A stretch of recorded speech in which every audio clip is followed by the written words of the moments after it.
Welcome you my dear students. Today we are going to discuss about the tenses. So let's start with the tenses. First of all, this is our content that today we are going to discuss about the introduction, then classification based on the time frame, then classification based on aspects, then block diagram of tenses, then we will discuss about the list of rules, then present tense, past tense and the future tenses. At the end we are going to discuss about different examples. So let's discuss the introduction of the tenses. The word tense is derived from Latin word that is tempus, which means time. So हम simply यही कहेंगे कि tempus का मतलब या meaning हमारे पास time आता है. A verb indicate the time of an action, event और condition by changing its form. So हम टेंसेज में ये जो हमारे पास वर्ब है वो क्यों चेंज हो रहा है, वो टाइम के अकॉर्डिंग अपने एक्शंस, इवेंट्स एंड कंडीशंस को चेंज करता है. कंडीशन के अकॉर्डिंग ही अपनी फॉर्म को चेंज कर रहा होता है, जो कि बेसिकली रिप्रेजेंट कर रहा होता है हमारे टेंसेज को. Now we are going to discuss about the based on time frame. So the verb tenses may be categorized according to the time frame. क्योंकि टाइम ही ये बेसिकली होता है कि आप प्रेजेंट टाइम में हैं, पास्ट टाइम में हैं या फ्यूचर टाइम में हैं. So let's discuss what is the present tense. So present tense express an unchanging, repeated or reoccurring condition or situation that exists only now. It can also represents a widespread truth. So basically जो हम present में चल रहा होता है, ये बात simple यही है कि अभी में स्टार्ट होगा और अभी में ही एंड. मीन्स हम बात कर रहे हैं तो प्रेजेंट टाइम की कर रहे हैं, मीन्स जो टाइम अब हमारे पास है. Then what is past tense. So past tense expresses an action of situation that was started and finish in the past. Present की बात करें तो हमारी अभी की कंडीशन के बारे में जो चीज़ हम means right now we are going to do something that is in present tense, but if you talk about the past tenses, we simply say that it was started in the past and finished in the past. Then if we are going to discuss about the future tense, so future tense expresses an action or situation that will occur in the future. Means जब भी हम सोचते हैं कि हम future में ये काम करेंगे, that is in the future. Means ये हमारे फ्यूचर को ही एक्सप्रेस कर रहा होता है और हम बता रहा होता है कि हमने फ्यूचर में कोई काम करना है. So based on aspects, so verb tenses में also be categorized according to the aspects. So aspects क्या है? Aspects refer to the nature of the action described by the verb. So there are 4 aspects. The first one is the indefinite or simple. Then the second one is the continuous or progress. The third one is the perfect or complete. The fourth one is the perfect continuous. So हम ये चारों ही aspects हम हर tense में देखते हैं. Present indefinite, present continuous, present perfect and present perfect continuous. इसी तरह हम पास्ट की बात करें तो past indefinite, past continuous, past perfect and the past perfect continuous. If we are going to discuss about the future, हमारे ये 4 aspects उसमें भी आते हैं, like future indefinite, future continuous, future perfect and the future perfect continuous. So discuss करते हैं कि indefinite tense होता क्या है. द 3 इनडेफिनिट टेंस और simple tense describes an action but do not state whether the action is finished. हम बात करते हैं इनडेफिनेट की या सिंपल की, तो हम यही है, इसमें हमें पता नहीं चलता ये एंड कब हो रहा है, हमें इसका कंफर्म नहीं है, लेकिन स्टार्टिंग का है कि हम ये काम करते हैं. देन कंटिन्यूस की बात करें तो the 3 continuous tenses incomplete tenses और progressive tenses describes an unfinished work.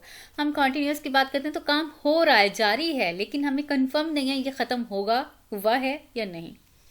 So the perfect tense is complete. The 3 complete tenses or perfect tenses describes as finished action, जिसमें हम बताते हैं हम ये काम कर चुके हैं. So the perfect continuous tense to combine the complete tense and the incomplete tense to describe an action which was in progress and then finished. यानी एक चीज़ जो progress कर रही है, मीन्स अगर हम बात करें that started in the morning, लेकिन अब आकर ये complete हो गया है टास्क, तो हमारा ये परफेक्ट कंटिन्यूअस की बात कर रहे हैं. Then there are basically the 12 possible verbs tenses. The first one is the means हम देखें वर्ब टेंसेस को 3 में पहले हमने डिफाइन किया. That is the present tense, past tense and future. Then present को हमने present indefinite, present continuous, present perfect and the present perfect continuous में लेते हैं. पास्ट का भी सेम है, past indefinite, past continuous, past perfect and the past perfect continuous. इसी तरह हम बात करें फ्यूचर की, तो future indefinite tense, future continuous tense, future perfect tense and the future perfect continuous.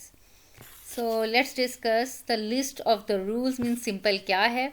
अगर हम बात करें प्रेजेंट इंडेफिनिट टेंस की, तो इसमें हमारा क्या है, हम फर्स्ट फॉर्म होती है उसके साथ एस या ई एस हम साथ में लगाते हैं.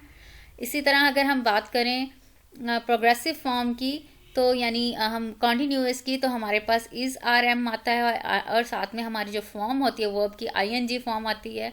परफेक्ट फॉर्म की बात करें तो हैज़ हैव के साथ थर्ड फॉर्म आती है. और परफेक्ट हमारी कॉन्टिन्यूअस की बात करें तो हैज़ बीन, हैव बीन के साथ हमारे पास ING फॉर्म या फिर इसे हम जेरेंड फॉर्म भी कहते हैं, वो आती है. इसी तरह हम पास्ट की बात करें तो इसमें सेकेंड फॉर्म सिंपल टेंस में आती है. और प्रोग्रेस फॉर्म की बात करें तो हमारे पास प्रोग्रेस या फिर हमारी कॉन्टिन्यूअस टेंस की बात करें तो वॉज वर्ब के साथ ING या फिर जेरेंड फॉर्म की बात होती है. Then if you talk about the past perfect continuous, तो उसमें थर्ड फॉर्म होती है हैड के साथ. Then perfect continuous, perfect simple या परफेक्ट टेंस के साथ हमारी हैड होती है, और परफेक्ट कंटिन्यूअस के साथ हमारे पास हैड, बीन और जेरेंड फॉर्म आती है. देन अगर हम बात करें फ्यूचर टेंस की, तो फ्यूचर में सिंपल में हमारी विल, शैल आता है और साथ में फर्स्ट फॉर्म होती है. देन प्रोग्रेस में या फिर कॉन्टिन्यूअस में हमारे पास विल बी, शैल बी और ING फॉर्म या फिर जेरेंड फॉर्म होती है. Then if you talk about the perfect tense, तो परफेक्ट में भी विल हैव के साथ हमारी थर्ड फॉर्म, और परफेक्ट कॉन्टिन्यूअस के साथ विल हैव बीन के साथ ING फॉर्म या फिर जेरेंड फॉर्म आती है. So let's discuss the present indefinite tense. तो सिंपली प्रेजेंट इंडेफिनिट के साथ हमारा क्या होता है, मैं थोड़ा सा आपको बताती हूँ कि प्रेजेंट इंडेफिनिट टेंस की बात करें तो ये सिंपल प्रेजेंट टेंस होता है जो कि एक्सप्लेन करता है जो एक्शन या इवेंट हमारे साथ अभी मीन्स कंडीशन है जो, या फिर ऐसी कोई कंडीशन है जो अकर कर रही है इन द प्रेजेंट टाइम में या फिर इसी मोमेंट में हम बोल रहे हैं या स्पीक कर रहे हैं. तो इसका सिंपल उर्दू में क्या है कि आपकी किसी भी सेंटेंस के लास्ट में हमारे पास आता है ता है, या फिर ती है, या फिर हमारे पास ते हैं. इस तरह के सेंटेंस के इसमें आता है. लाइक आई प्ले, मैं खेलता हूँ, ये ता है आता है एंड में. ही और शी प्लेज, तो वो मीन्स वो खेलता है या वो खेलती है. अगर इसी तरह हम बात करें वी प्ले, तो हम खेलते हैं. ता है, ती है एंड ते हैं आते हैं. लेकिन ये है हमारा सिंपल या फिर हमारा पॉजिटिव टेंस. लेकिन इसमें हमारे पास नेगेटिव टेंसेस भी होते हैं. सो अगर हम बात करें नेगेटिव टेंसेस की, तो इसी के साथ हम सिंपल यही कहते हैं कि हम इसके साथ मीन्स नॉट लगाया जाता है, और साथ में हमारा जो एस या ES हम इसमें इजाफा कर रहे थे वो नहीं होता. हम इसके साथ सिंपल कहेंगे. फॉर एग्जांपल आई प्ले है मीन्स मैं नहीं खेलता. इफ सेंटेंसेस मैं नहीं खेलता, आई डू नॉट प्ले. सो इसी तरह हम बात करें वो नहीं खेलता, तो ही मीन्स क्योंकि यहाँ प्लेज आया है, यहाँ एस या ES का जो इजाफा हो रहा आता है वो हम क्या करते हैं ही डू के साथ नहीं, वो हमारा क्या हो जाता है he does not play, she does not play.